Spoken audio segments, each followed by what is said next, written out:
Hello and welcome to another update about Ethereum. Only quick middle of the day update here, as Ethereum is showing a small reaction to our trend reversal area here in the orange wave count. We had the 1820 level as important pivot point defined. Ethereum did reach it and turned around straight away. Sometimes you can, it's interesting to see how accurate these fib levels sometimes are.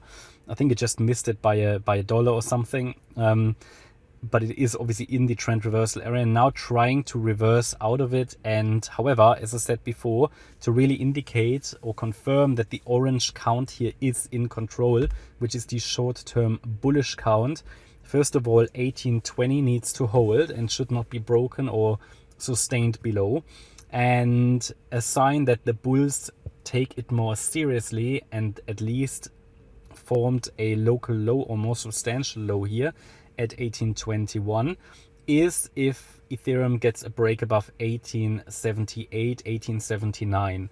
A sustained break above that level, the last significant swing high, is needed to indicate really that a local low has formed. And then, however, we need to take out 1898. This is the Wednesday, no, it's actually the Tuesday high. What happens then? Well, then at least it would give us much further confidence, or a lot of confidence. A lot of confidence is difficult to say in this market, but it would, to a degree, confirm that the orange wave count is in control, which at least could take us higher to, I would say, first of all, 1926, but in the orange count, it should break that. 1964 would be a likely resistance to test and attack, and then 2020.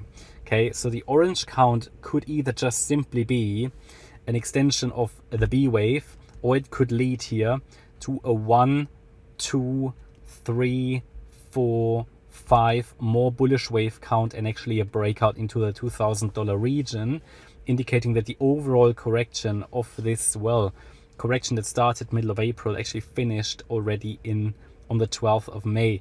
But since then, we've just had massive chop here and up and down and chaotic price action.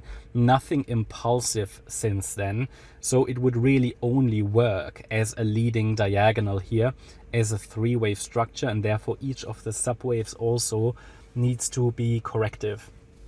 And then it could move higher in 5 waves, but again, it would be choppy because each of these subwave structures would be corrective. So unfortunately, I mean, it's not as easy as I remember it like from years ago. Bitcoin and Ethereum, they were moving so nicely, very nicely, impulsively. Those times may be over, or at least it's just not the type of market at the moment. So we see a market which is extremely choppy, which is extremely difficult if you try to trade every single wave. I like the idea of scaling into support, a scaling out of resistance, not the all-in, all-out approach, but instead like pyramiding in, pyramiding out, and taking a lazy approach here at the moment, I think. And so let's see if 1820 is holding. Again, 1878, 1879 is the first target for the bulls to show us that this orange count is in control. But I have no strong evidence that the orange count is working at the moment. At present, we still need to be prepared for the yellow count, and a new lower low is still what I expect, because the entire correction to the downside, which bottomed here on the 12th of May so far, just has sort of an incomplete structure. From that point of view, we still need to be ready for a new low. The downside move is still, the primary count. Not saying it needs to happen directly like that, okay? It is also possible to make a new local high and then come down, make another low.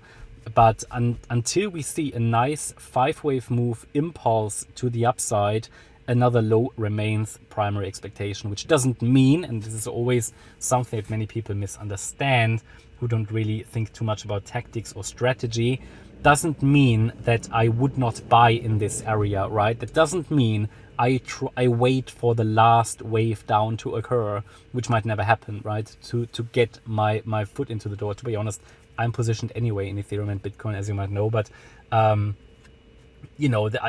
there are I don't know if there are really people who sit on the sidelines completely. I don't know. It would surprise me. Anybody who is in crypto, in my opinion, should have some kind of a position, but that's only my opinion.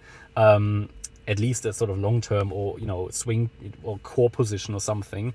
I mean, the bear market has really given us enough opportunities. But yeah, I mean, I'm not waiting for confirmation to buy. Okay, this is something many people misunderstand.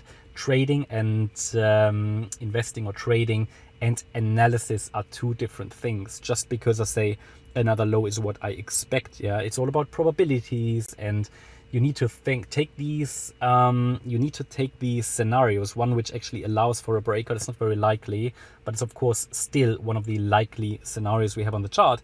And however, it's not as likely as the downside move, and one which still suggests another low. But would that mean I definitely want to wait for that latest low, which might never come? No. Okay, so that's a difference between strategic thinking, trading tactics, which the analysis can't give you, and yeah, the analysis, which is only a tool. Okay, that's my update about Ethereum. I hope you liked the update. If you did, please hit the like button, leave a comment and subscribe. And if you really like the content, then please check out the channel membership. Thanks a lot for watching. Bye bye.